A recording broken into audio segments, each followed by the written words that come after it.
Okay, our panel will now seat themselves.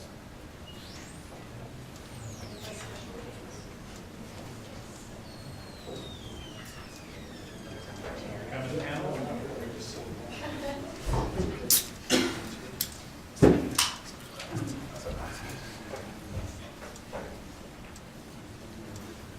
Okay, I'll start. I'm the moderator, and let me begin by having each person introduce themselves a little more depth than I did. So we'll start with Shannon and just work towards that side of the room. Shannon. Hi, my name is Shannon Reininger. I've been involved in APICS chapter since I was a junior in college. Like a lot of you, just being introduced to it. I've been in the production and operations field all of my professional career. Some mostly in manufacturing, making something interesting most of the time. And I'm currently a board member. I do the finance function right now. I've done other functions. It's been a learning experience and good opportunity for me for my career. Jim. I'm Jim Strong. I'm the VP Education for the chapter, San Bernardino Valley chapter. My background is I've been in manufacturing management for most of my career. About 10 years ago, I quit my day job and became a consultant.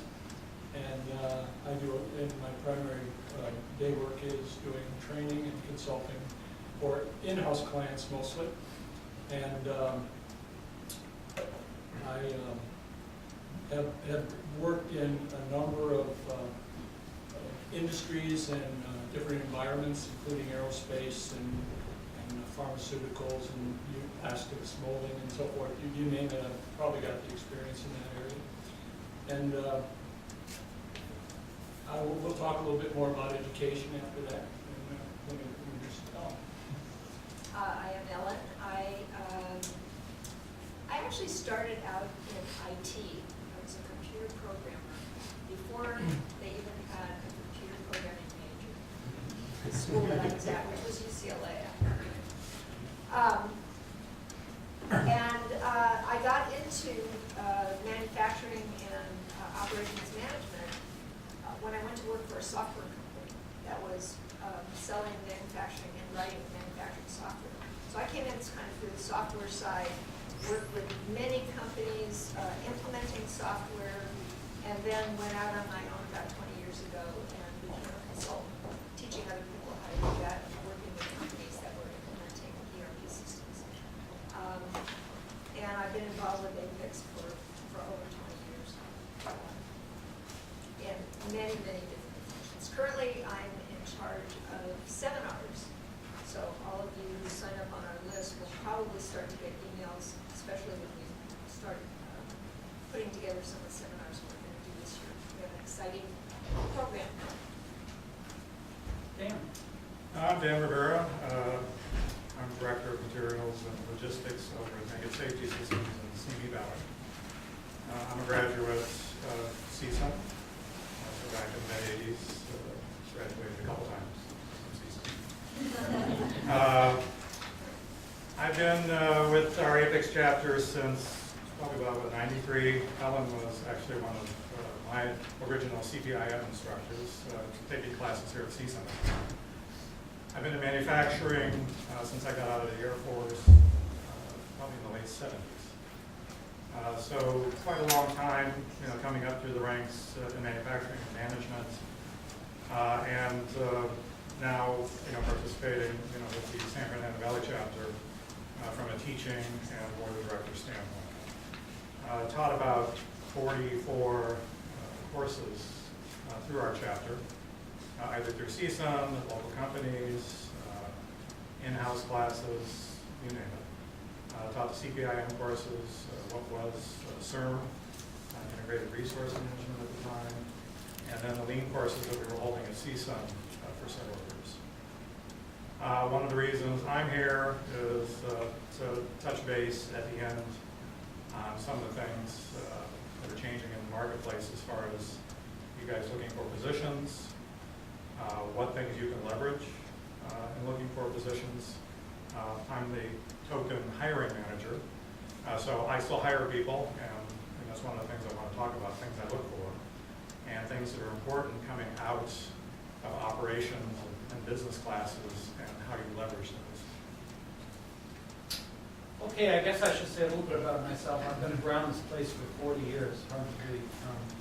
I've been affiliated with APICS since 1972, with this chapter, later with Ventura, and this chapter again. And I actually have taught in the CPIN program at both this chapter, the San Fernando Valley chapter, and the Ventura chapter. And I've consulted in production operations at General Motors, at Southern California Gas Company, City of Simi Valley, and a number of large construction firms. So I do have some more stories. I'm not just an academic. I've done both ways. It's kind of fun to know.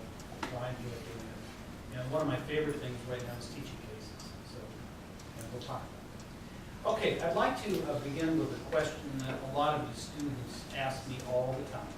And that is, should I network? What is this thing called network? Everybody tells me to network. What does that mean? Does it mean that I watch NBC Network, or what do I do? And I tell them, you've got to join a professional organization. So what I would like to do is begin by having Shannon tell us a little bit about networking in general and APICS specifically as a way of networking. Yeah. I'm going to keep it very specific to APICS. Once a month, APICS holds what's called a professional development meeting. It's designed for people in the industry who are professionals who are looking for new ideas. Once a month, we get together, we try to present a topic of interest, have dinner together, have an opportunity to rub shoulders. APICS was an organization that started out with a group of people who wanted to help solve problems that were common to their businesses. So that's what that event is. Just showing up at those events is not networking. And my experience, the students that show up at that event all sit together at the same table, which doesn't broaden who you get to know either. So I would call that making acquaintances. You hand out some business cards, maybe somebody will remember who you are and match your name, but not if there was an interaction beyond that. If you attend multiple times, and maybe you help by the registration, maybe you're handing out materials, if you're involved in some way, that will probably make a better connection. But still, I think that's making acquaintances. It's not enough for somebody to really know you and to be a good reference. Seminars and trade shows are also offered by APICS. Same thing. You might spend all day in the room with somebody, but you're all focused on learning something, not learning to know each other. Classes are probably a better place, particularly if they have an element of a group exercise or a group project, where then you get to know people and you see their strengths and weaknesses. The student chapter is a great way for you to get a taste of APICS, but it doesn't connect you to people who are hiring. I think the best way, and we've talked about this in the board of directors meetings, is how do we get you, and as you become young professionals with jobs, to be more than just a member on the membership list that says, I am an APICS member, and you'll get an email and you'll come to events and maybe gain some new things for your job. But how do you further your career from that? And I think that for me personally, the best part that I've leveraged is being a member of the board of directors. Because when you're a member of the board of directors, you, for fabulous pay, zero, get to gain some real life work experience. And you get to help run a small business. APICS has funds, they have to manage those funds, we have a budget, we have to be accountable for that, we have to buy insurance, we have to do all the things that a business does in a much smaller way, where you are really involved in how that whole business runs. And there are parts of that business that if maybe you don't have a particular opportunity to do that in your job, but maybe you're creative and you like to do a little marketing, but your real job is you get to do buying. In APICS you get to do that. And you will get to know people who will then know you. So that the next time you come to something, or maybe your job changes and you're away from APICS for a little bit, and you come back and you say, hey, I'm looking for a job, people will know who you are. I find that it's rather interesting that people who we'll see on the membership list for a very long time will suddenly show up at an event when they need a job. I mean, I can't recommend them. I don't know who they are. I haven't seen them around. They haven't worked with me. I mean, I'm not comfortable taking their resume into my employer because I don't know who they are. So if you want to leverage that, be able to get people to hand carry a resume in, those people have to know you, that they're comfortable enough to take that in and say, this is someone that I know. That to me is real networking. When you get to that point where you've had enough contact with people, and it doesn't just have to be APICS. You know, networking happens like that through your church, through the teams you're involved in, through your families, through your neighborhoods. And you'll find that it all starts connecting together as you get involved and people get to know you and the things that you do. Well, and actually, a funny anecdotal element connected with that is Shannon's working for me now. And Shannon never worked for me previously, but I've worked with her on the board of directors for a number of years. So that's how I knew what Shannon's work ethic was, what kind of results she produces, how she leads a team, how she gets things done. And that was her reference to me. So when I had a position open up, she contacts me and I said, fantastic, because I already know her. So from a networking standpoint, that is, exactly what we're talking about. One thing I want to emphasize is that when you're in the job market, and a lot of students think, write a resume and send it out as many places as you can. I mean, that's fine. But what's going to happen with that resume in many, many situations is it gets fed into a machine that looks for keywords that may be thrown out immediately. This is what Amgen does, for example. Or someone may look at it, but they get so many that you may not be noticed. One really much better way of looking for positions that match your talents, because you all have unique talents. You all have talents you really can't put in a resume. And one way to do that is through networking. It's through meeting people and letting them know what your talents are and letting them know what you can do and finding the right person at perhaps an APICS meeting or on the APICS board or maybe ASQ or PMI or some other organization. But it is a great way to let yourself be known. Now, I just had one other thing I wanted to add to the whole networking concept. Networking, probably one of the best ways that you guys can, when you come to one of our meetings, is to feel comfortable talking to somebody, is not to talk about yourself, but to ask them about how they got into the business or what kind of job they do, kind of what you find interesting about them. People always will say what a wonderful conversationalist you are when you've been asking them questions about them and you get them to talk about themselves. So it's a little trick, but it also, if you have a few prepared questions that you kind of go in with, and like you're just doing research, like how did you get into that position? How did you become a consultant? How did whatever. You'll find out a lot of things, and typically there will be a give and take that takes place. We all, to some degree, have a fear of interacting with others. I think people tend to want to stay in their shells. I know I was that way. I think you all tell I got over it. But probably too much. But that's what's good about networking, and try to relax. And you remember that if you fail, it's no big deal. You go to the meeting the next month and you start over again. But you try to be sociable and you try to be outgoing. And again, don't mention yourself. Mention what you can do, perhaps, or respond to what they talk about. I think it's just a great way to get in the position. I know a lot of students of mine that have succeeded. I have personally students who have become presidents of large corporations, VPs of large corporations, and they started by networking in organizations like APICS. One more thing, Dad. You're never too young to start networking, and you'll network the rest of your life. And the only way you're going to get ahead in your career is through networking.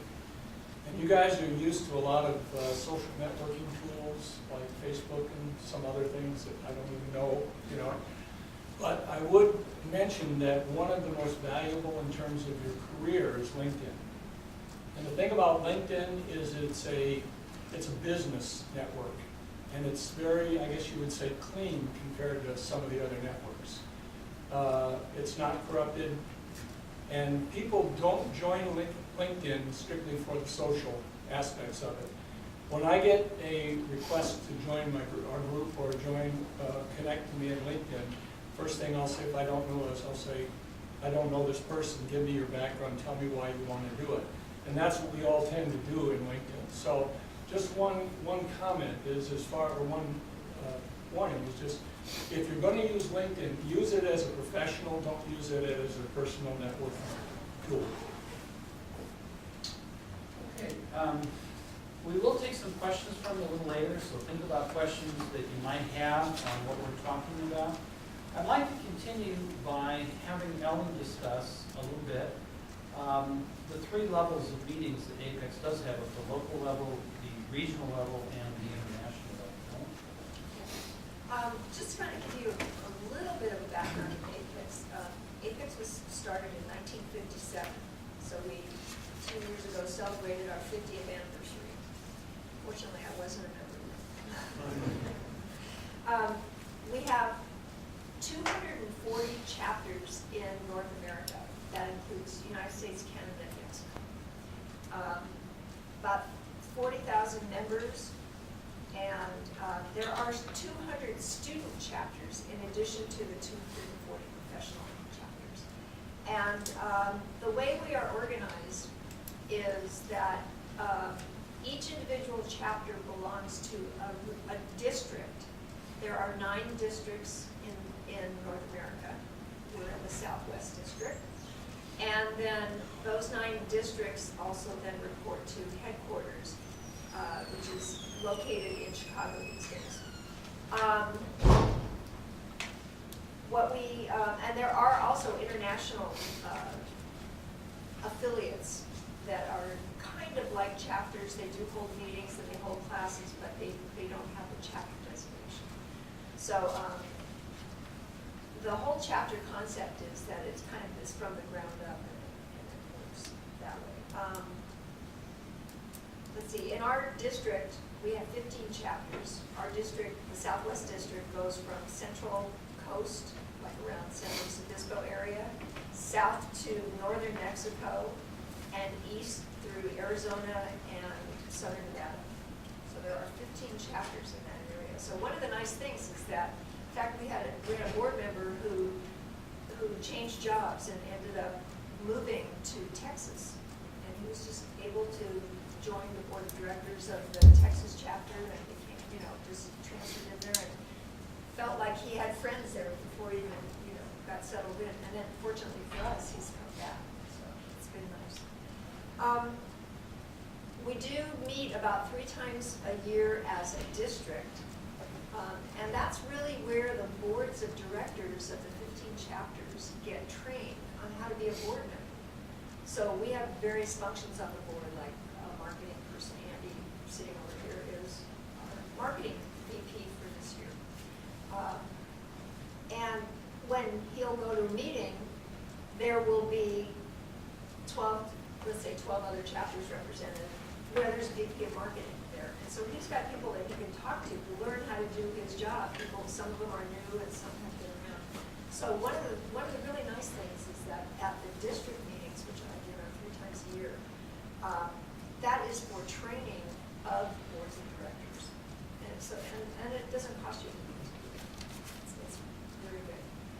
The other main activity that the district puts on, that our district has put on, that I've been fortunate to be involved with for the last 5 years, we're now in our 5th year, is a student case competition. I don't know if any of you have heard about our student case competition. Some of you have. If you're in my class, you'll hear a lot about it. Yeah, I'll come to Rick's class and do a little presentation to you guys in the next couple weeks or so. But it's a great way to expose your school to how good you are compared to other schools. We started with 9 students the very first year, and we've grown to over 40 students that participate from 9 different schools last month. So it's grown quite rapidly. And there are cash prizes involved. So for your hard work, you do get something for it. So I certainly encourage you to do that. It's a great way to compare your education to other students that have gone on, and also to show what your school can do. See, Shannon's already talked about the monthly professional development meetings. We typically hold those on the second Thursday of the month. That's our standing night, although the last few months we kind of alternated a little bit. But most of the members know that that's typically what we're going to do. We also do things like plant tours. We just recently had a plant tour that was very well attended, very interesting. It's a chance to really get inside to a company and really see how they operate.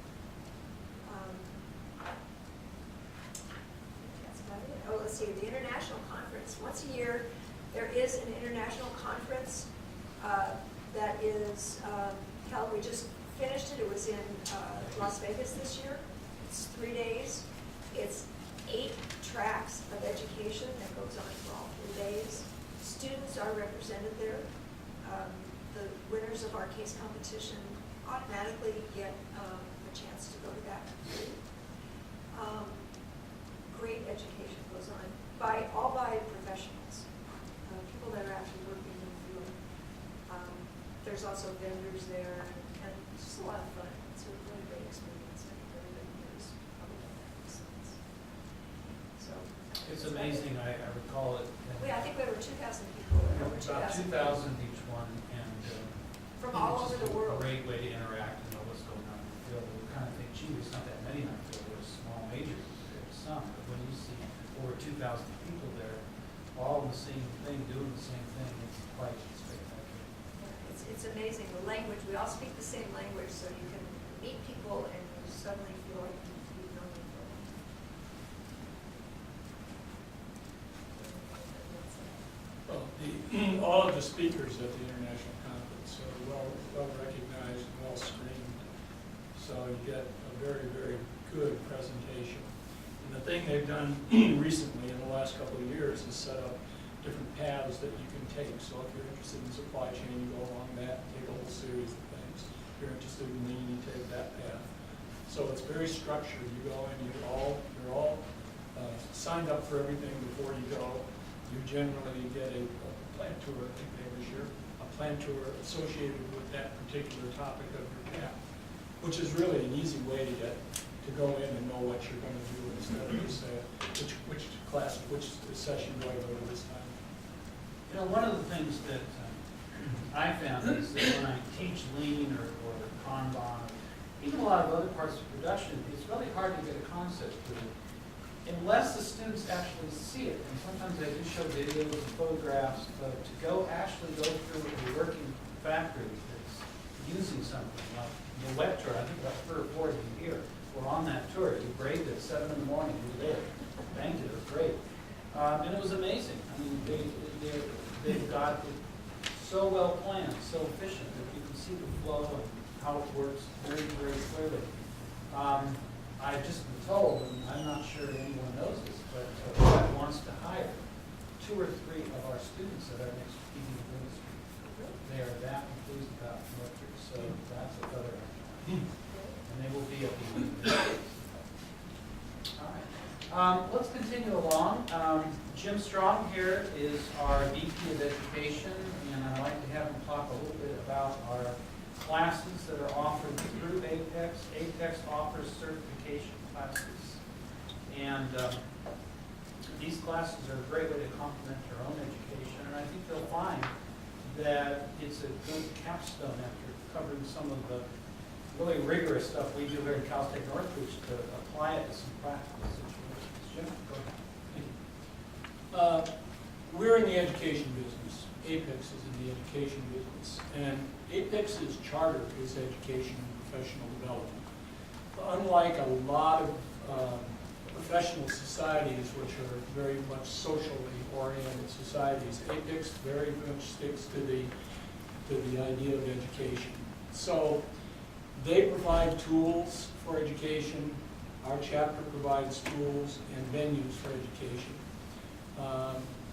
You can go directly to APICS and do some online courses and things that are available. We don't offer the online courses at this point, but we have been in the business in this valley, in this area for over 30 years through CSUN and initiated with CSUN. And Rick was in the early stages of that, there were some key people here at CSUN that helped work with the chapter to develop programs. As a result, we were teaching classes, as Dan mentioned, at CSUN for over 30 years. And we became very highly recognized within APICS for our educational offerings, internationally or nationally. We have over 16 qualified instructors. To be a qualified instructor, you have to be certified in that subject you're teaching. Very strong instructor group. We offer 3 or 4 different types of education at the chapter level. The one you're probably most familiar with is CPIM certification or training. CPIM stands for Certified in Production and Inventory Management. It's kind of an old title. APICS is the Society for Operations Management. And so what's happened in the last couple of years is all the material has been rewritten in the CPIM curriculum to fit operations, whether it's manufacturing or hospitals or healthcare or whatever it is. It incorporates lean operations, both lean office and all of that sort of thing. So, number one, don't be misled by production and inventory control. It's a very, very broad education program. It's available and provided. And it's getting better. They keep coming out with newer versions of everything. There are 5 certification modules, starting with basics of supply chain, which is kind of an overview of all the courses, a good foundation for everything. And then there are 3 core courses, and I won't give you the long name, I'll give you the short name. One of them is master planning, which includes master scheduling and sales operations planning. The next one is detailed scheduling, which is planning at MRP, distribution planning, capacity planning, and where you get into a lot of data manipulation and management. And then there's the other one is called execution of operations, whereas you take it to the shop floor, or you take it to the hospital or to the healthcare industry. And how do you actually implement the plan and execute the plans? And the last one is called strategic management. And it's a newer course. It's been completely rewritten and very, very good. And it's, I would say, is equivalent of any MBA level course I've ever seen. So even if you guys are not necessarily working on certification, these are like elective classes for you. These are classes that if you're in your upper level, if you need to take electives, this would be the equivalent of taking elective courses. Unfortunately, they aren't offered with elective credits at this point, but we want to work with CSUN on that program in the future. So that would give you the opportunity of taking your regular curriculum and taking elective credits with us, which may not come right away, but that's our plan. Along with the CPIM classes, now we're offering CPIM classes at 2 venues right now. One is at Pierce College, and the other is at it's called Professional Development Center, but it's through Glendale Community College. And we have a calendar, it's published on our website, of the dates and times and costs and instructor and all that of each of these courses. We're in the process right now of putting the calendar together for next year. For those 2 venues and possibly some others. We're looking at some classes at College of the Canyons as well. And we're talking to CSUN about doing some other things. So we have a pretty full plate for next year. The courses that are offered along with the CPIM are something called fundamentals courses. And these are more for people who are working in a job, let's say in a production planner or a stock room or something like that, who want to learn fundamentals of planning or fundamentals of inventory control. And they're very, very good courses. They have a different target audience. We have offered them at CLC, and we've offered it at some of the community colleges as well. So that's a different level. So those are all APICS training materials. Now, in addition to that, we do in-house courses for clients. So if somebody comes to us and says, if you're working for a company, graduate, go to work for a company, and you say, boy, we need to get some training here or something, come to our chapter, we can set up an in-house program for you as well for that, and using all of these training materials that we have. Want to make a distinction between APICS certification and some other things. You have heard of certificate programs. We have a certificate program here where after you completed all 5 modules, you would get a certificate issued by the college in conjunction with our chapter. PIM, Production Inventory Management Certificate. That is not certification. Completing classes is not certification. Getting one of these from completing a class is not certification. This is certificate of completion for a class. And we issue those when we finish. Looks impressive on the wall, though. But they look nice in your cubicles, exactly. And until you get certified, they're impressive to people because they don't know the difference anyway. But certification is, you're on your own for certification. To get certified, you do it through APICS. You sign up through APICS. You go, the classes, the certification exams are offered 2 ways. They're offered by computer-based testing. And then our chapter also offers what we call paper and pencil group exams, where we can grab a group of people, come in, and they take the exam the old-fashioned way. And then they're all sent off and graded together and get them about 4 or 5 weeks later to get the grades. Both are good. The only way to get certified is through APICS. You take the exams through APICS, go to their testing centers, complete all 5 of the certification modules for CPIM, or 4 for the other certifications, which I'll mention in a minute. And then you get certified by APICS. That goes on your resume as a CPI that goes put behind the name. The other certification that's active right now with APICS is CSCP, stands for Certified Supply Chain Professional. And it's a newer program. We don't currently offer classes in it. It's meant to be a self-study course. What you do is there's 4 modules in it. And you study the 4 modules. There's a online program which you sign up for. It's not cheap. You sign up for it, you go into what's called a learning system. And then you get books, you study the books on your own. You take the test on your own. When you're ready to take the exam, you sign up for a CSCP exam. 1 exam, 4 modules. So the difference between CSCP and CPIM is 5 exams, 5 modules, 5 exams, CSP 1 exam, 4 modules, but you put all your money up front on the CSCP exam. So you're all students, I'm sure there's not a lot to spare there. The CSPIM program, on the other hand, you can spread out over a period of a year, year and a half, and so forth. So I'll stop there. I'm sure you all have questions on this. One of the things we do in APICS and special education is a lot of 3-letter acronyms and buzzwords, and I don't want to confuse you with all that, but that's one of the reasons that you come to classes to learn those things.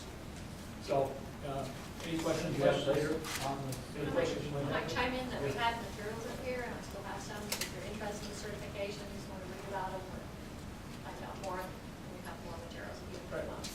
One of the things that can give you a bit of a competitive advantage in the marketplace is to have a certification along with your bachelor's degree, particularly with the job market the way it is. And I think the phone is extremely helpful, particularly since the CPIM and the other certification programs in APICS are recognized by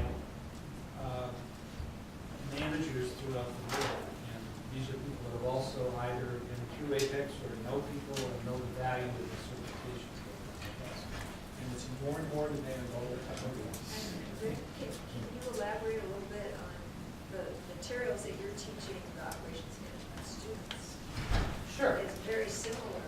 Yeah, my 464 class is pretty much an introduction to APICS material. And the first half of the semester as about a third of you already know. We have done production planning, we've done master production scheduling, we've done MRP, we've done capacity planning, we've done detailed scheduling, and some of the strategic stuff. During the second half of the semester, it gets a little more quantitative in forecasting, inventory control, and lean. I like to lean at the end because it sort of encompasses everything. But I do that stuff in my class, and we use the fact book that's also used for review is APICS certification materials. So it's a good way to learn. And your other classes are also extremely helpful. We have a class on supply chain management that is useful for that area. We have a class in quality, which of course is always extremely important. We have a more specialized class that I also teach in project management.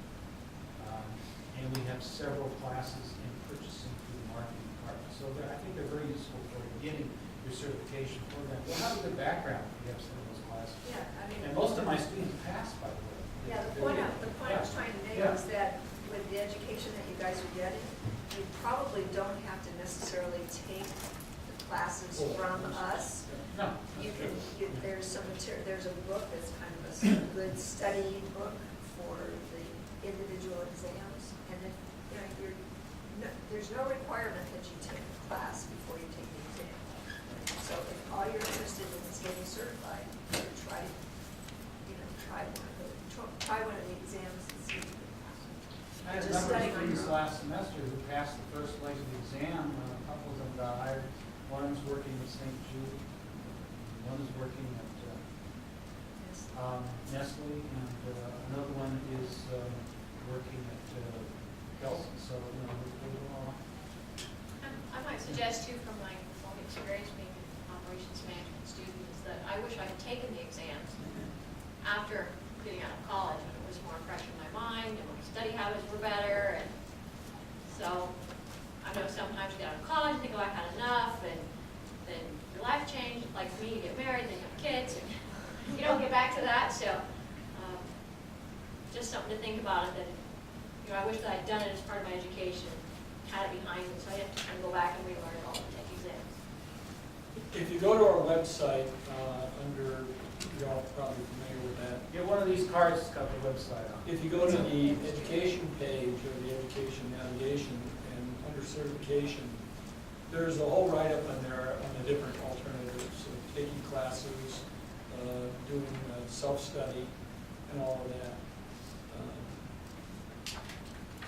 To do self-study or anything else, it's hard. What people are really surprised about a lot of times when they take these tests, especially people that have been in the business for 15 years, they fail them. And they don't know why. And the reason they don't know why is because they haven't learned the body of knowledge that APICS is teaching. They learned the way their company did it. And then they get all mixed up and so forth. So it is an education process. It takes commitment. On you guys, probably your time is pretty well filled with study time. Probably I would recommend a lot of this closer to the point where you graduate rather than in the early years, your first years of college. So. Okay, with that in mind, we talked about graduation, and I know all of you, how many are graduating at the end of this year? May. I meant academic year, not calendar. How many graduate at the end of this calendar year in December? So a lot of you are, okay. How many are coming back next year? A few. Okay, that's good. But I know graduation is really big in your minds, and of course along with that is what do you do after graduation? And obviously you're going to want career advancement, which is another way of getting a good job. So I'd like to have Dan talk a little bit next about career advancement, and also not only what students are looking for in careers, but what management is looking for in students. So as Dr. Gunther said, I want to talk a few minutes about what I would say is leveraging APICS. And it actually dovetails off what Shannon was talking about as far as the networking element. One way, well, when we talk to people in general, not just students, one of the basic questions they have is, well, why would I have anything to do with like the board of directors of our local chapter? Sounds kind of, like a forbidding thing to get involved with, a bunch of people talking about high-level things. And secret handshakes involved, getting in there. In reality, this board of directors structure is just a group of us professionals, anybody we can corral into involvement, that are actually leading this local organization. And the truth be told, we have way too many projects that we come up with for the current hands that we've got on deck to be able to handle. Where this comes in for you guys is on the leveraging this for career development, networking, reference potential.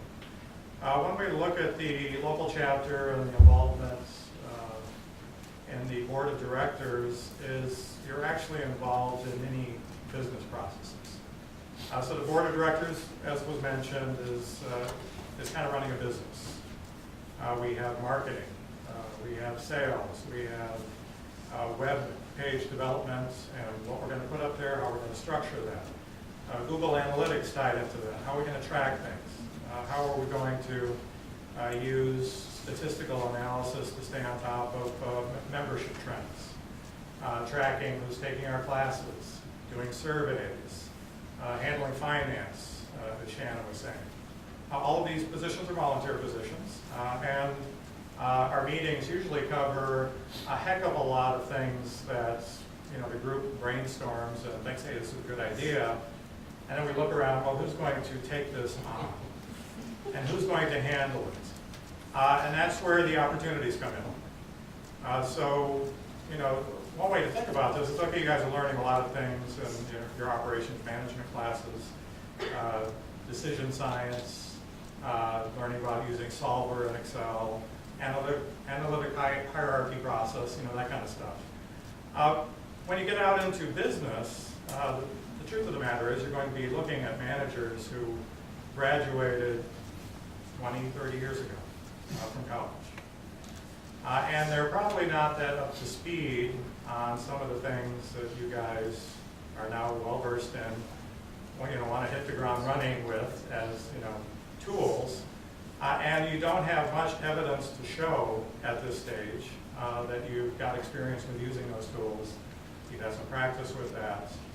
And that's where involvement with the chapter can potentially come in. I like to look at our chapter and the board of directors and the whole structure we've got as an opportunity to experiment and utilize the tools that we're talking about. I think play around with them, and we do a lot of them, to be quite frank. Whether it's somebody saying, yeah, I want to put some flash videos up on our website in order to communicate something from a marketing standpoint. Gee, I want to send out some surveys to look at some data. I want to start collecting information on our website, with Google Analytics to see what's happening, what do we need to change from a keyword standpoint. All of these things are available as opportunities to get involved with the chapter. Again, I know probably initially it's like, I still need a special invitation to show up at one of these board meetings. A bunch of people that have been in industry for a long time, are they going to let me into this? Are they going to be welcoming in this process? Actually, Ellen introduced me, I think the first time, to Dan, you want to come to a board meeting? And I said, whoa, I wasn't really clear on what was involved, why I should go, what I was going to get out of it. And 15, 16 years later, I can report, besides hiring Shannon, which was a great find, a lot of very significant career development opportunities for me that I would say arise specifically out of this involvement with the chapter and APICS. So, one of the things I want to put out to you guys is an open invitation to take us up on the offer. And by the way, we provide a free meal at the board meeting. So.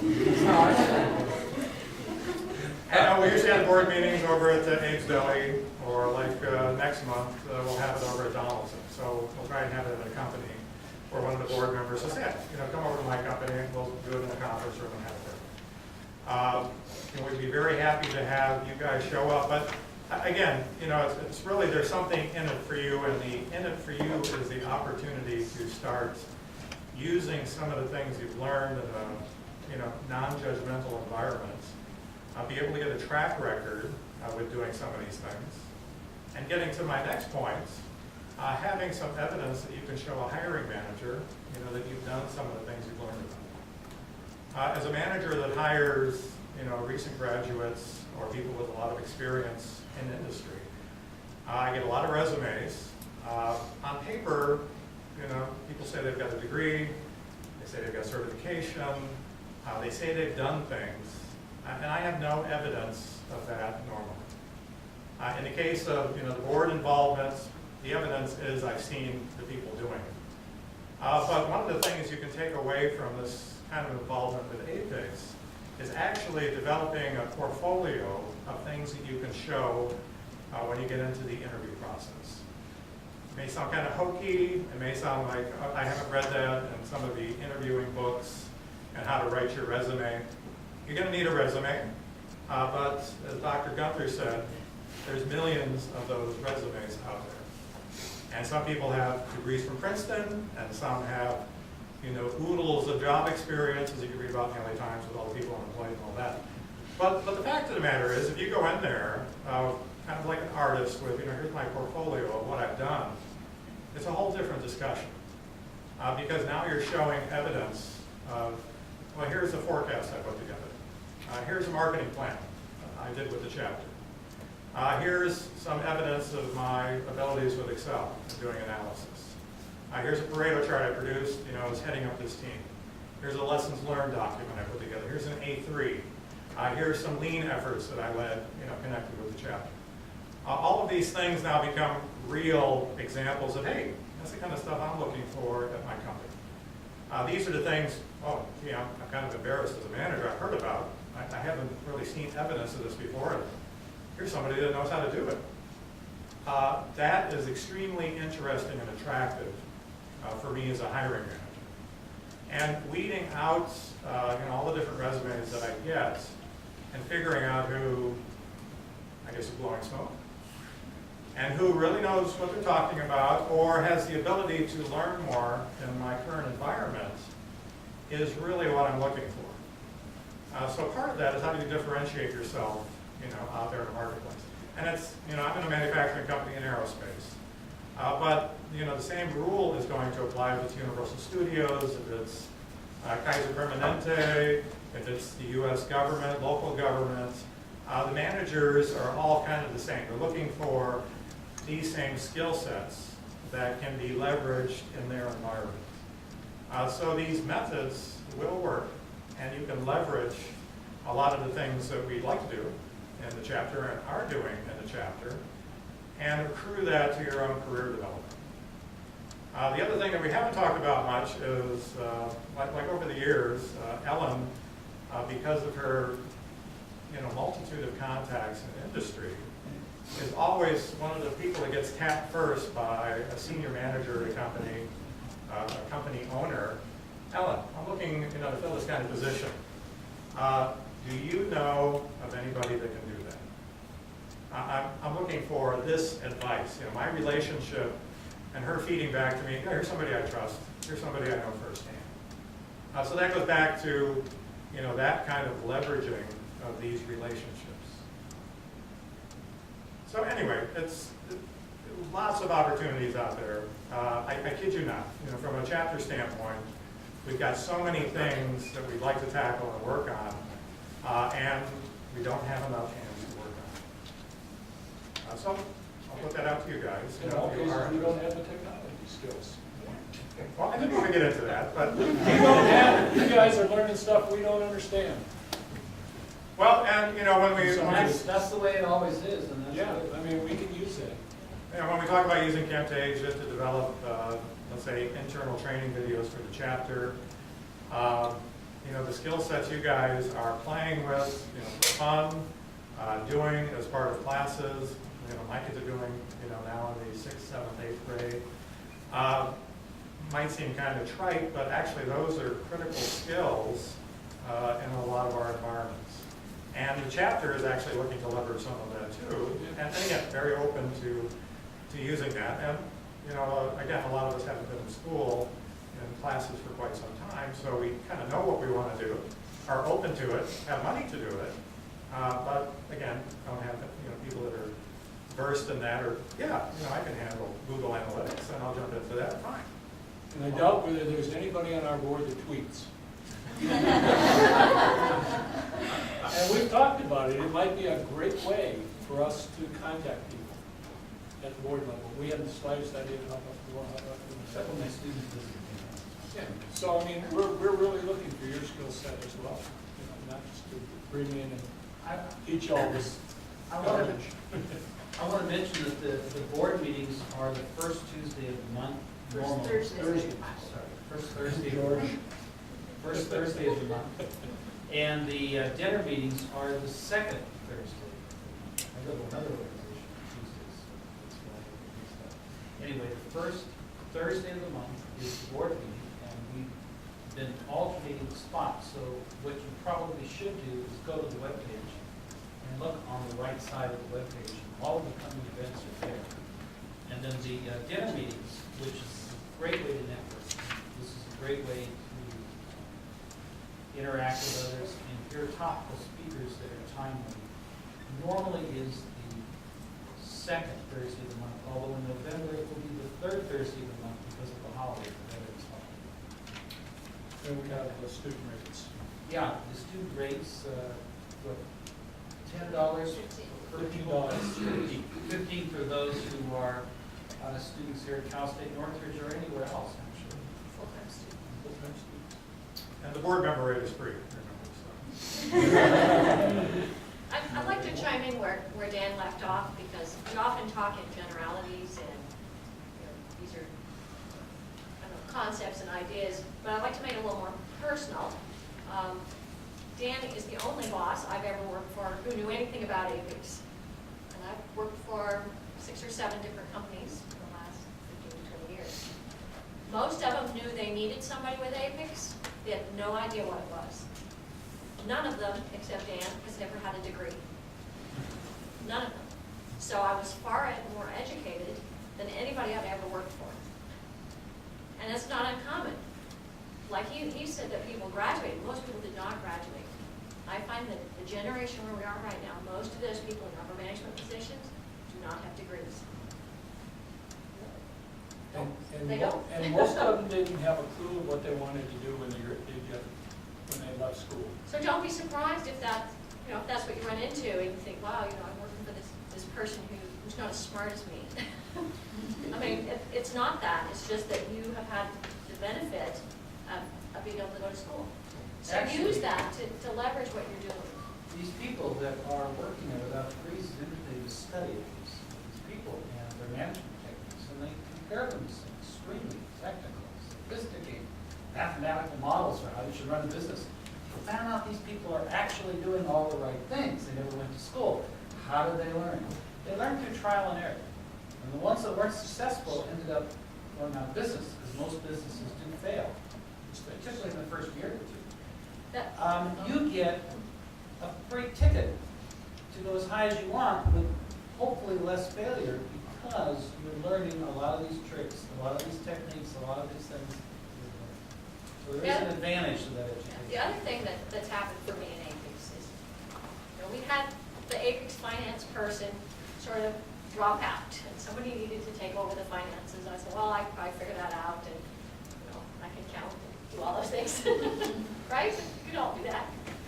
So I got really involved in that. It kind of been left, so I had to clean it up where it was. I became very comfortable with that.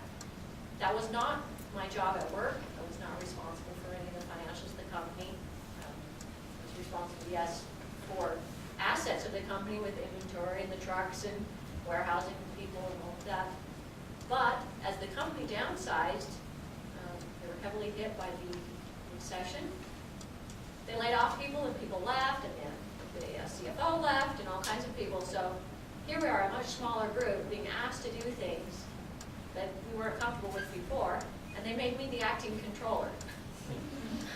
I could never have felt confident doing that if I hadn't spent the year before experimenting with it in APICS.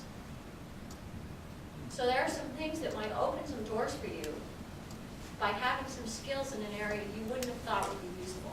I didn't get to give up my other job, I just got to add that one, you know, that's how that works. I would add to that also that most of us that have worked for years in the manufacturing environment, in the operations management area, know very little about marketing. And when I became a consultant, would you agree? Professors know very little about marketing too. Yeah, you know, but I They mean, can't get enough it's- pages. You know, it's like the salespeople, the marketing people, those are people that don't know anything about how product They're actually the is other way around. built. They're in a totally different area. But I found that the experience that I had being on the APICS board and having some marketing opportunities to market whatever our programs were, gave me the confidence that when I started my own business, that I could do some marketing. I knew I could do the work if I could convince somebody to hire me, but how to do marketing was the big question. So I've always looked at the board, as you did, as an opportunity to experiment with things. You know, as long as we're financially responsible, then and responsible for making Yeah, sure the board is running. We just have fiscal responsibility for Yeah. funds to have to Yes. answer the chapter members, but. But any ideas, I mean, we're very open to ideas. Plus, you develop leadership skills. on the board. Absolutely. I mean, that's something. that's Management valuable. skills, you get an Management opportunity to leadership try skills. different types of management skills. I know when I was president, I decided that one of the things I wanted to do was to make every board meeting be a learning experience for everybody else on the board. And we did things, we had never done a strategic plan. That was one of the things we did. We did it over a period of months, but I had somebody come in and help us figure out how do you really do a strategic plan that's applicable to this. It's interesting, I was on the board of APICS, this chapter, many, many years ago, I was in the 80s. And I came back to the board after I sort of semi-retired, which is a joke. But anyway. Back on the board, and it's amazing at the age of, I was 60, and it was amazing how much I was still learning just being on the board. It's a great experience, and it's really good to do this. Okay, I think it's appropriate that right now we take about a 5-minute break. And after the break, we're going to spend a little time. I want to get done by around 8:15. We'll spend a little time actually reversing the process and having you speak with us. So what I'd like you to do is to think of questions to ask, number one. And also, I'd like you to think about ways that APICS can do more for you. Our goal in our local APICS chapter, as well as the national and international, is to try to create value added for you. What can we do for you to help you? So think about that for the next 5 minutes, and we'll always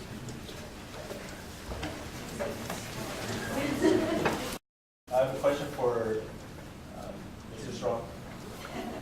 Jim's good enough. Jim, regarding the 5 modules you spoke about in regards to CPIF, Yeah. can you please clarify if they're mandatory or if we choose the route to self-study and then take the certification exam? You can always do self-study. Like I said, certification exams are completely between you and APICS, not us. We provide the service of giving you basic education that you can take from there. There's no guarantee if you take one of our classes that you're going to pass the exam, because you're going to have to put in some time to do it. The sequence you take them in is up to you. You do not have to take them in any order. We always recommend that the basics of supply chain be taken first because it's an overview of all the subjects in the course.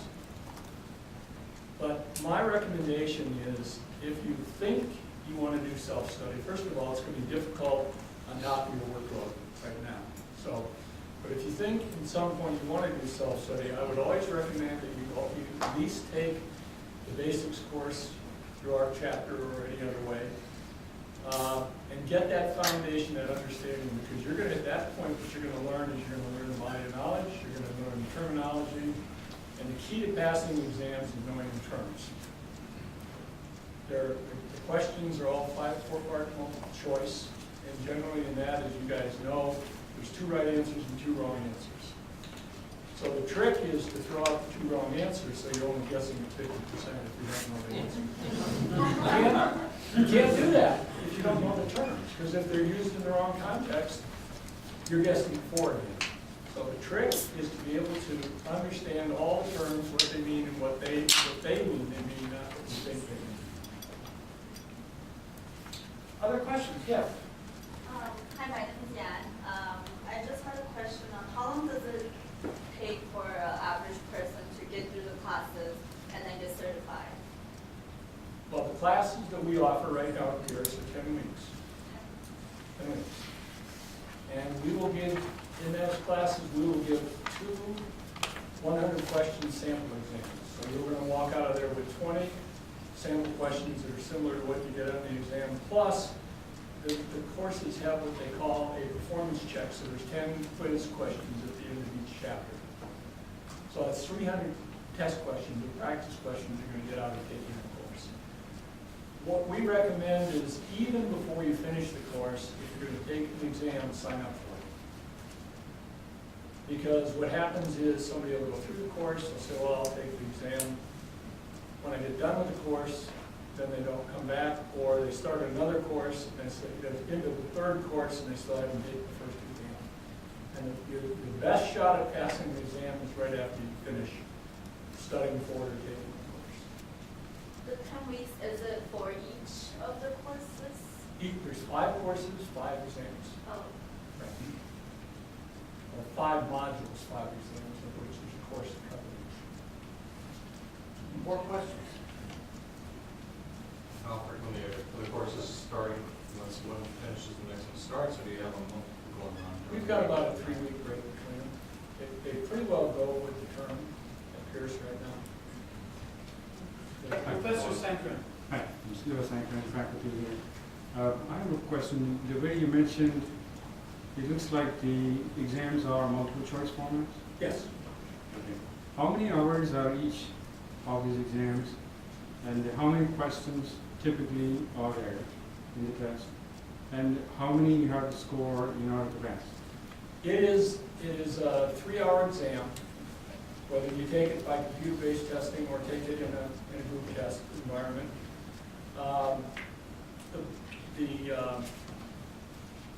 The basics class has 115 questions, I think it is now, of which 5 are throw-out questions because they're just testing those questions on you. You don't know that. The other classes are all 75 questions, of which 5 are throw-out. So it's 100, 110, and 75 or 70 questions, right? Most people finish within the 3 hours. Not a problem with that. And as far as the score goes, it's a scaled score. So the passing grade is 300, the failing grade is 299. And then the lower grade is about 30 below it and 30 above that. Because they don't understand that based on the number of questions. Yeah, it's So is it not 3 points a per point of question. The questions are scaled, so they're roughly 3 points a question. Okay. So you need to get, you said 70 out of 110? No, you need 300 to pass. Oh, all put together? 300 is a pass, 299 is a fail. But you have 5 exams, right, you said? 5 exams, right. So the 300 questions would be Each exam. No, 100 questions each. like 101 and the 75 100. on the other. And you have to get a total of 300 No, to pass? Points. points, Oh. 300 points. points. The Is there- reason they do that is because if you have 70 questions on one exam and 100 questions on another, you have to scale that so you have an equal number there. Okay. So is there like a percentage that you have to get in each, like a minimum base? Yes, 300 is the passing score. Oh, For They each. Can't tell That's you it, how many standard questions. up. They We don't don't know tell how many us. questions, They they don't don't tell tell us. us. They keep that secret, and it's one of these things that's. If you looked at a normal curve distribution. Right, they probably would take the top. It's that curve. 68%, it's that top part of it, all right? I'm sorry, clarify, you said that was for 300 points for one exam or for all the exams together? Each exam. Okay, and then that's out of like how many, like 350, 400, do you know? It's roughly 336 and 260 something or something like that, at the low end of the curve. Yeah. But let me say this, most people miss it by 1 to 3 points, and most pass it by 1 to 3 points. If you got 310, that's a darn good score. And I'm sorry, I kind of didn't get that. So it's out of how many points though? Like 310 out of like 400? No, it's just. Okay. I think the confusion is you said it's a 100-point test and there's 300 points, so I mean It's that's. 100 questions. 100 It's questions. somewhere between 70 and 100 on each exam. Right. We don't know how many questions you'll get. And you don't know the value of each question. Basically trying to understand like the percentage, Right. percentile. It's not a that you- percentage. It's not a percentage. It's based on everybody that takes the exam at the same time, and they kind of look at how the results are. So if everybody missed one question, they don't count that question at all.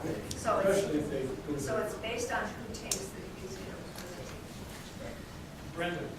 Do they let you know how you did as a number score, or is it a pass-fail?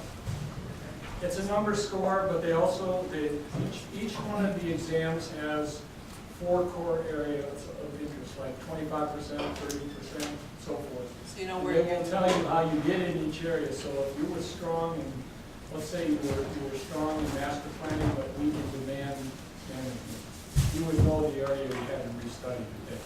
It's a little bit like those high school tests, the junior high school tests, where they give you did great in this area and you're below average. We give you some feedback. So if you missed, so if you didn't pass the test, you can see which section you needed to work on. What you need to work on. Okay. And you don't always get the same test.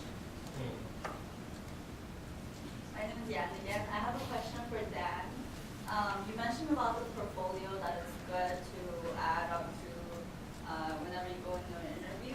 But as students, since we don't have much experience on a job to do those type of things to have a portfolio, what do you advise that we do to prepare ourselves for the interviews?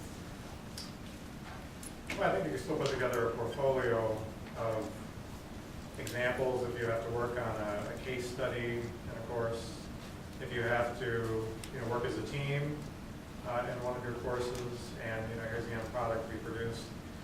You may be looking at it as, well, these are just assignments, and we get it graded or whatever.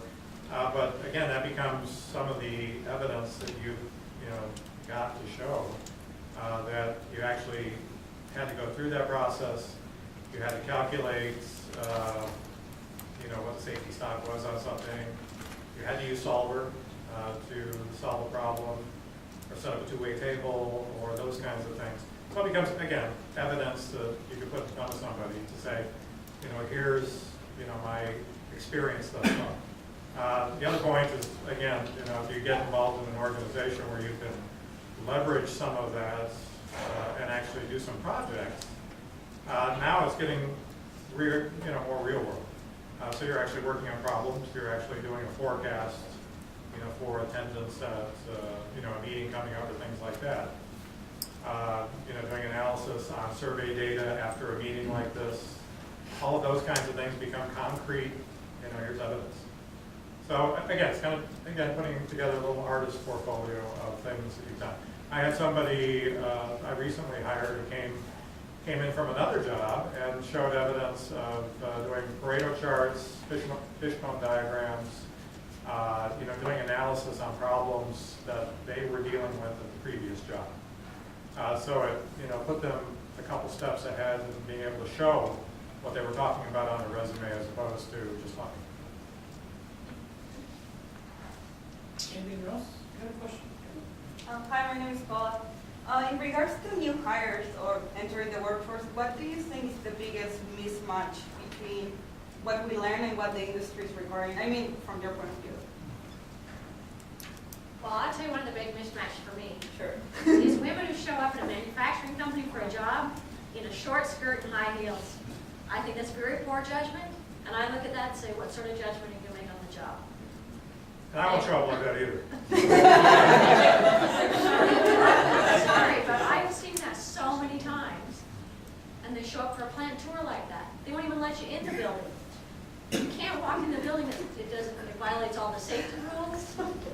Can we talk? We need to talk later. Let me I got a story for you. So I think that's poor judgment, and unfortunately, that's very common for young people.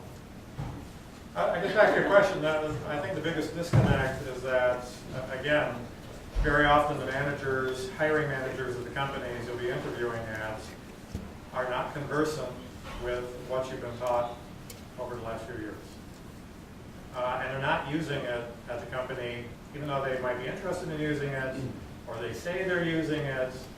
I haven't run across too many instances where, back to Shannon's example, they're actually doing it at the company. So part of it is, a little finessing of, I'm your solution. I can bring these things to the table and help you to solve these kinds of problems, because they know what their problems are. They just don't have enough education and background to know what exactly they need to do to solve them.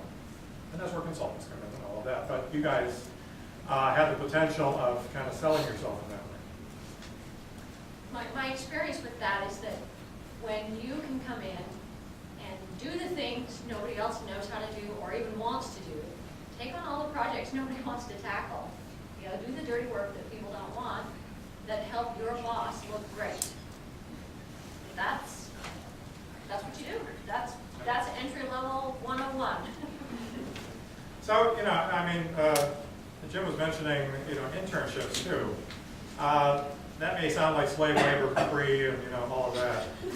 But again, it's a way to, gain some experience at a real organization dealing with their kind of problem. And a lot of it comes down to, how can you come in and help to solve our inventory issues? How can you help our distribution issues? How can you help our scheduling issues in the hospital ward? How can you help to map a process? Have you ever done that? Those kinds of things. Yeah, I want to quickly add to that. Sometimes it's also beneficial for the students to actually test out being an intern, trying to see what you really think, what you like, and what in fact it really takes to be in that field that you think you really like first. Well, and I ended up several years ago hiring 2 CSUN students as interns to help at a company that I was working with that was trying to put in a new computer system, and they needed all their inventory items identified, and a lot of grunt work. And one of the people down there ended up getting offered a full-time job at the company. It was a small company, probably about 30 people working at the company. It was a great experience for her. She got to do everything at that company. She knew every aspect of that company. It helped her. She didn't love the company, but it was a great place to learn and then to move on to. My own daughter, who is not in production operations, is a writer. You can imagine how difficult that is. Got an internship a couple of years ago with a magazine, paying minimum wage, running around. But now she's a freelance writer. She's actually doing pretty well. That's a hard field to get started. But anyway, the point is internships are a great way to get your foot.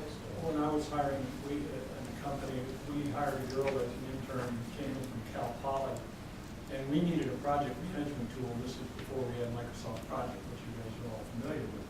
She literally created a program in IT that is equivalent, as good as Microsoft Project is today, doing all the same stuff, and it was a great thing because nobody in our company had the time or interest in doing it, but we needed to do it.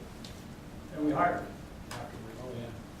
Both of the CSUN students that I hired at the last company I worked for worked for me a very short amount of time because we taught them things and they jumped to a much higher paying job.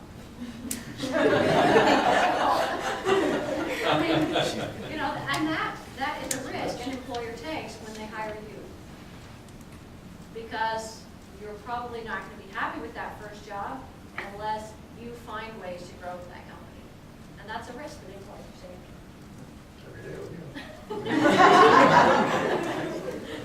Yes. Hi, my name is Fern. One comment and question. Comment, the APICS exam or test sounds kind of like a competitive test, like it's an A plus or something like that. And then the question is the board open to non-SAL majors? Is the test? Oh, yes, yes. Did you Anybody. Like marketing yeah. marketing Yeah. majors. Oh, or- absolutely. chain, IS, that's what we have you here. IS is a great background for that. Marketing is a great background. Business Supply chain degrees. management is a perfect background. They even have a certificate in supply chain. But if you all show up next week, it's a little more. Because we do pay for the dinner, so we want to know who's coming. Yeah, what I recommend, if you think you want to go to the next meeting, contact Rick and let him know, and then he can send it through to the administration. And I also encourage you to go to the dinner meeting in November. So we'll have a good friend of us from Rocketdyne there, Bill Bellows, and that'll be a nice experience. All right. Any other questions? We were going to do a little exercise with these docs, but I don't think we have enough time with that. So again, why don't we just clear up This the lady had a questions? question right here. Where? Oh, Um, okay. Just curious as far as, I know I asked you this earlier, but I'm curious what any of you would have to say as from what your experience, because I know that for those of us who are SOM majors, we graduate thinking that we're going to enter the industry, enter that, the workforce, saying, look, I know what I'm doing, I know this SOM material, yada, yada. I'm wondering what difference, what great advantage is that offering? Is that giving us entering the workforce, coming up with APICS on there as well? I almost see it as an equivalent, but you guys seem to be speaking different too. And I'm curious what your opinion is on that. My opinion is a lot of the APICS focus, going back to the founding of the organization, is focused on real-world application of what you've learned. So it's really tied into, and that's how we teach the classes too, is here's how things have gone wrong. And here's why these things have been put in place. Here's what problems arise if there are no forecasts. Here's what happens if their safety stock is not used correctly and everybody in the organization has no clue what safety stock technically means. And they're putting it in all over the place. Those are the kinds of things that we try to focus on, I think, from an organization standpoint. It's really, I guess, a lot of the application of the theory. Someone's experience and one's a diploma. Well, all of our instructors bring their, what we call war stories to you, which is all the stories about people doing it wrong, like you said. And it gives you a good view of how a lot of different companies do things right in. So you can start to see, once you've understood body knowledge and what you're doing, start to see, as Dan said, safety stock, misuse of the master schedule, and things like that. And those are things you have to, judgmental things that you have to figure out for yourself. Is it being done right or wrong? Where you go. I mean, the diplomas, very important. And a bachelor's degree these days is almost an entry requirement for a buyer or planner. But back on the, maybe decide of, is it okay to take an entry-level job? Are you going to get trapped in it? How's that going to pay off? I know for a fact you can take an entry-level procurement or planning or supply chain job and leverage the heck out of it in order to put in place and practice a lot of the things you learn. And then, again, you look like a superstar, and you probably jump ship and go to another company where they pay more. But that opportunity is there for most of what you might consider, I'm not sure I want to do that kind of jobs. The company I'm at, the buyers that we've got 5, are dealing with about $20 million a year in spend. They're controlling a huge amount of the money the company spends. Our sales are about $114 million. So when you look at it, I mean, these are people controlling, the pocketbook of the company. And the decisions they make, good, bad, or indifferent, have a huge impact on profitability, on, where capital stays within the company or doesn't, what we report to the parent corporation, all of that. And then if they don't have much background and not doing things correctly, they don't have a good idea of, theory behind these things, somebody can tip. And they're not happy things for the company.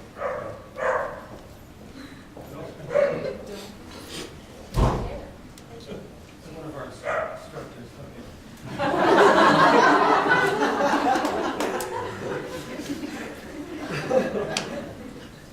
Mark out instructor. questions. Okay, anyway. Maybe there's time for one last question. Yeah. Hi, I'm Selena Montero. I'm a student. I'm just wondering, since everyone's experience has something to do with manufacturing, and I'm more interested in the service operations field, so do you guys have anything specifically that looks at service operations at APICS?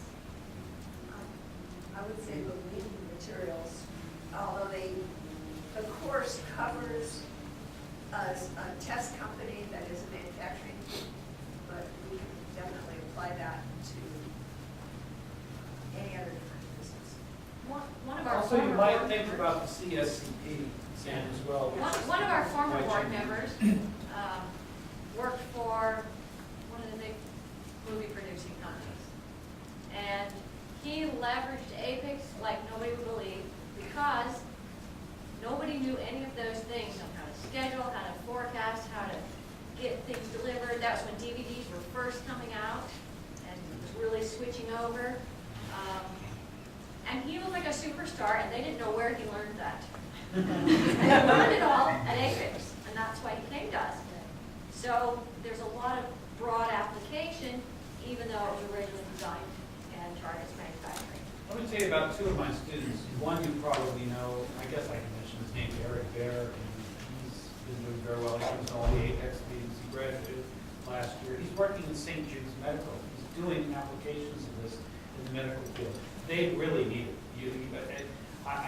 I was at a symposium this last summer where we had some people from all over the country come in. We had a whole meeting on medical. And believe me, a lot of the hospitals are clueless when it comes to how to deal with scheduling, inventory, the right tool at the right time. I mean, these are life and death situations, and they can't find the right answer. So you can imagine how much this is needed. The second student of mine, who was one of the winners of our case competition 2 years ago, is currently working. He got his certification through APEX, and he is working at WellPoint Blue Cross doing processing of insurance claims. Again, inventory, scheduling, the whole thing. And these are areas where there is not a lot of background in dealing with these kinds of problems, and they're just learning to use the tools that were developed by APEX in these fields, just like we do.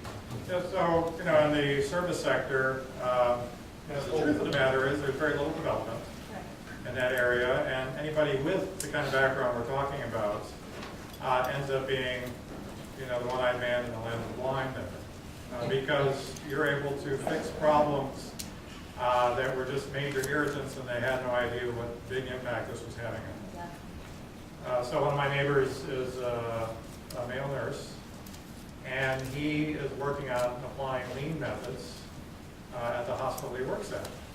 And the waste and the time problems and all of that are horrendous compared to the manufacturing environment. So the pickings are very rich for him, and he looks, again, like a superstar because he's speaking his foreign tongue to everybody, seems like a wizard. Everything he touches seems to save money, and it's exactly the same kind of stuff we're talking about in the operations side for a business degree or the APICS material we're talking about. And as I mentioned, APICS about 3 years ago changed its name from production, actually it's called Resource Management Society, but they changed it to the Society for Operations Management, Association for Operations Management. Just the a whole little- purpose of that is to get more emphasis on the area you're talking about, non-manufacturing. Okay, I think that'll do it. I want to thank you all for coming, and I want to thank our panel for coming. They were really fun.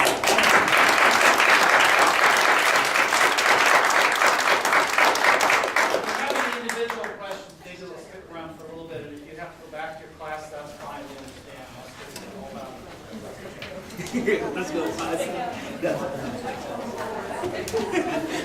That's